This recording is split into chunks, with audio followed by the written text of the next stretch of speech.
Hey, welcome to today's tech tip. We are going to be going over options and what we're doing right now in the market with ETHA, as we're going to use that as an example.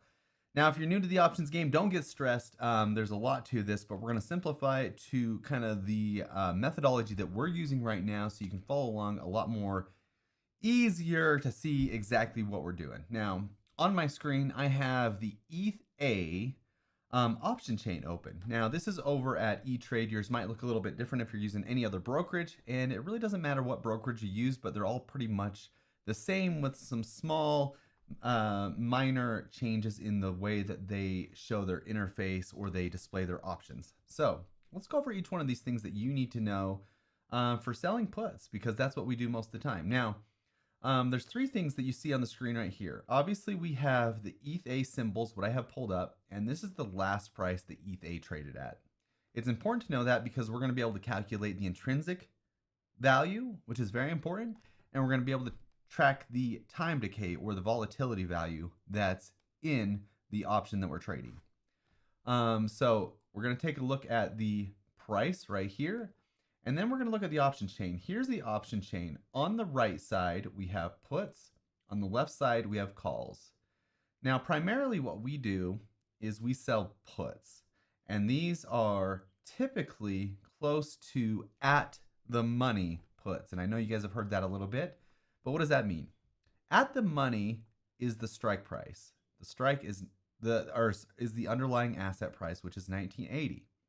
So at the money would be both strikes close to the 1980 price. So the $20 and the 1950.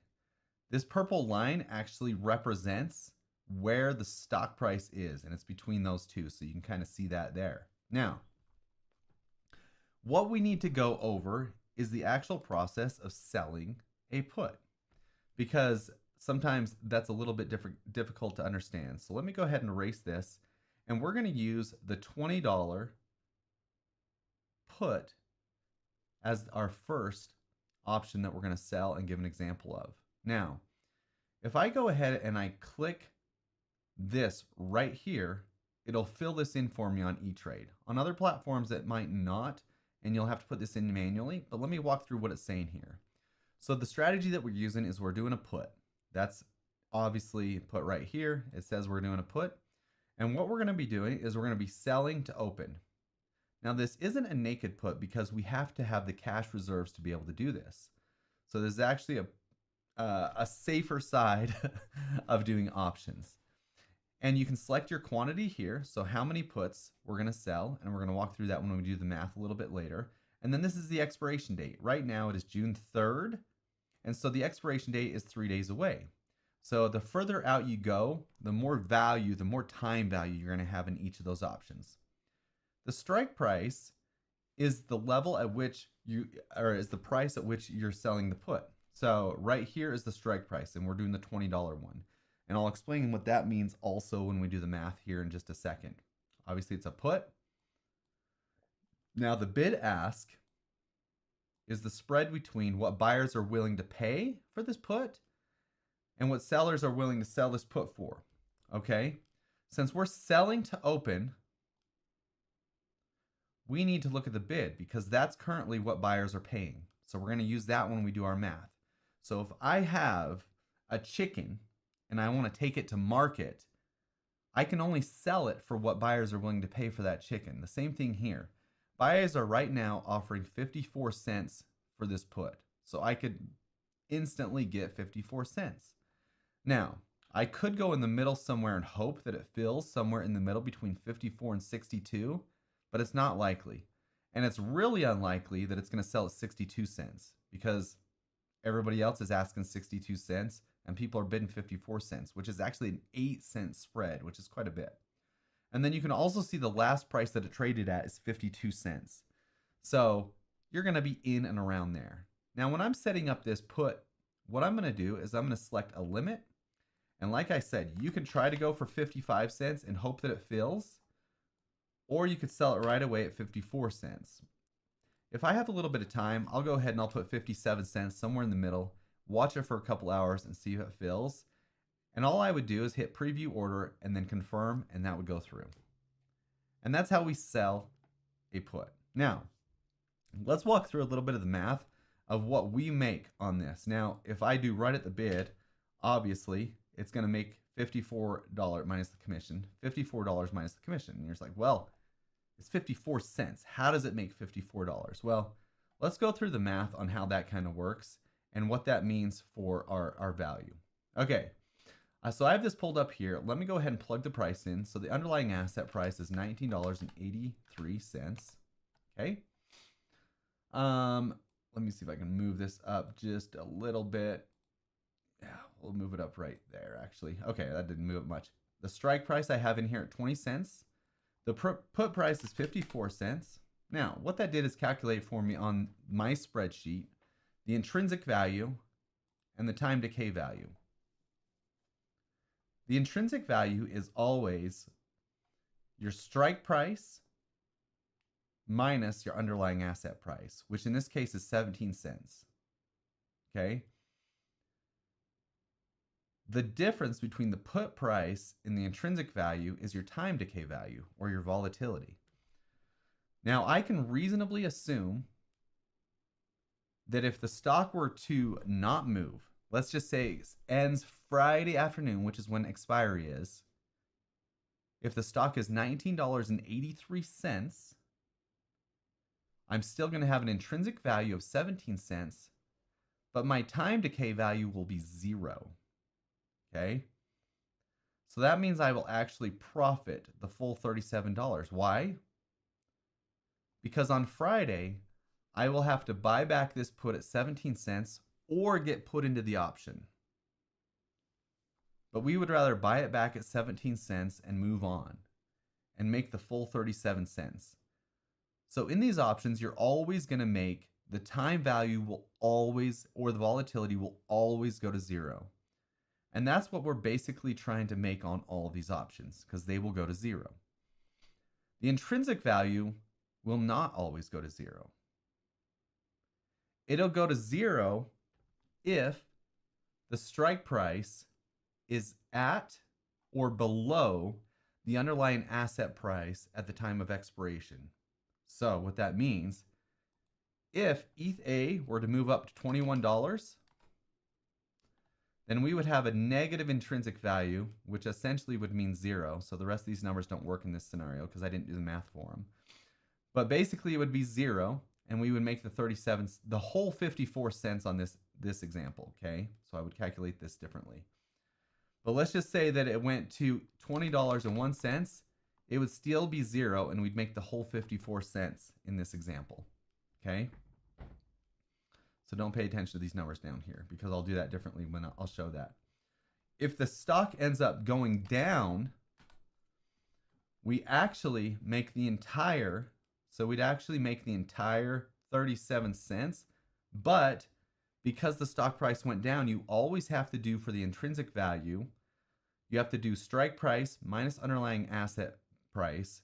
So the intrinsic value would actually be $1. So on Friday, I would have to actually buy these back for $1. And for the time being, I would show a small loss of 46 cents per option contract. But I'm going to explain how we're going to roll that into the next one here in a minute, and how that's not going to eventually be a loss. But for the time being, it would show a negative on our account because we have to buy it back for more than what we sold it for. So if the stock goes down, that's what's going to happen. So, but let's just assume, for all intents and purposes, the stock stays exactly the same. Then on Friday, we'd have to buy it back for 17 cents, and we'd made 37 cents in time premium, which actually ends up being 1.85% gain. Now, remember, our cash requirement for this put is the same as the strike price times 100.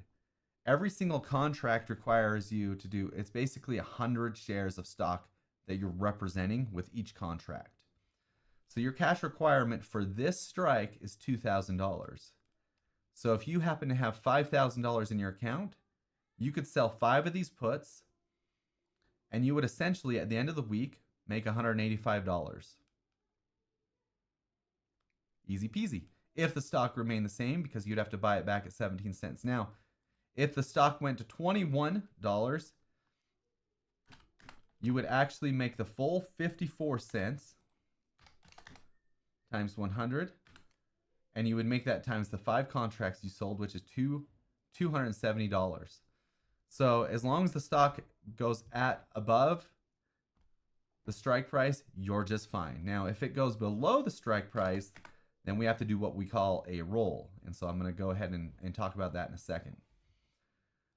Now, let's assume that everything is hunky-dory. The underlying asset price goes to 20. We make the 54, the full 54. It's like perfect scenario, whatever. And this thing expires absolutely worthless. There's zero intrinsic value at the end of the week, and we make $54 profit. Then we have $270 weekly gain for the week, which is great. Okay, that's like perfect scenario. It probably never happens. Most of the time, it'll probably stay in or at or close to the same price, or it'll move against you or whatever it is. And so you'll end up making like the 37 cents times 100, which isn't bad either. It's a pretty good gain for the week, 1.85%. Now let's assume we're stuck in a put that went against us, or it went down in price, and we have to do a roll. So I'm going to show you what a roll is, okay? Actually, yeah, first things first, let's show you what a roll is, okay? So what we would do on a roll is we would actually do the inverse. Now, I think on you can actually put a roll on when you go to your option chain. There's a button that says roll, but I'm going to show you both sides of a roll so you kind of understand.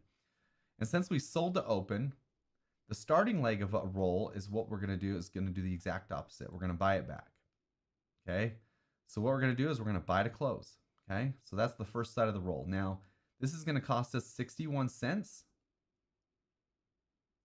And we're going to roll to the next week. So I'm going to click the June 13th. Okay? And I'm going to look at the same strike, and I'm going to sell to open that one. Okay? So that's exactly what a roll looks like. Okay? And this calculates it for us, which is kind of nice. So 61 cents is what I would buy it back for, and I would actually sell it at 95 cents, which is 34 cents, which it calculates here at the bid. And like I said before, on a roll, you could actually go somewhere in the middle and hope that you get the middle somewhere. And going at the ask is crazy because you probably won't ever get that on a roll. So what are we doing here? We're buying back the first option that we sold, the June 6th, $20 put, and we're buying it back for the ask, which is 61 cents. And we're selling the June 13th, which is a week later, $20 put, and we're selling that for 95 cents. So we're actually making an additional 34 cents in premium. And if that stock would have moved against us, it gives us a little bit more time to roll that option and get into that stock just a little bit later. Or to get that sold a little bit later, and we'll buy to close a little bit later. So what that could do is that would, let me pull up our math spreadsheet here just a little bit. What that basically does is the underlying asset price is the same, as we can see here, right here. But what's going to change is our strike price is the same as well, as you can see here. But the put price, instead of 54 cents like it was, even though it changed because things have updated and the stock's, it hasn't gone down. That's really weird. It went up just a little bit. The put price is actually going to be instead 95 cents. So all we did is the intrinsic value stays the same. So if you're rolling to the same strike, you're still going to have the same intrinsic value, but you're going to give yourself a little more time value and decay. So even if the price of ETHA were to dip really bad, you could always continue to roll, and you'll pick up time decay value every single week that you roll.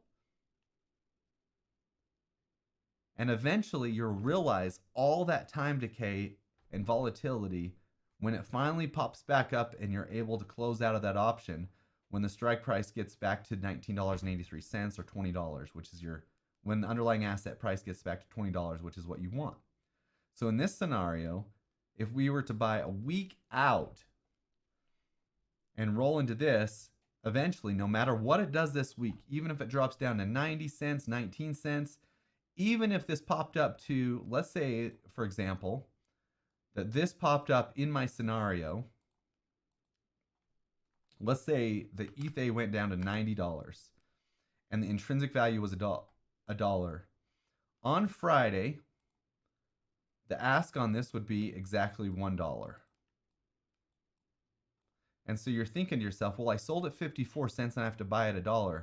That's kind of crappy, right? But this next week one would actually be able, you would actually be able to sell it for probably $1.30. Okay.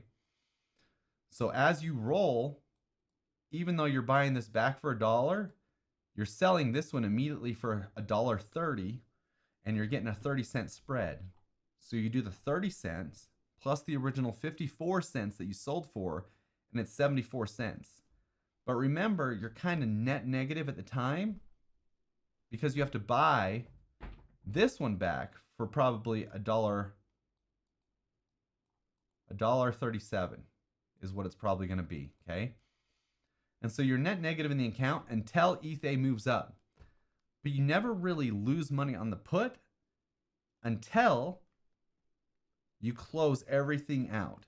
So you can always wait, since ETH is moving up in an upward trajectory, you can always wait until ETH moves up to the point where you can cash this out and buy this back for basically 0 cents or 17 cents or 10 cents when ETH gets back to $19.83.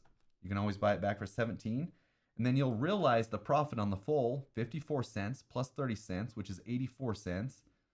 In this case, 78 cents because the math was just a little bit different. So you'll always eventually realize the profit on all the spreads that you kept rolling. And we'll see that kind of play out in some of the scenarios that we do over time.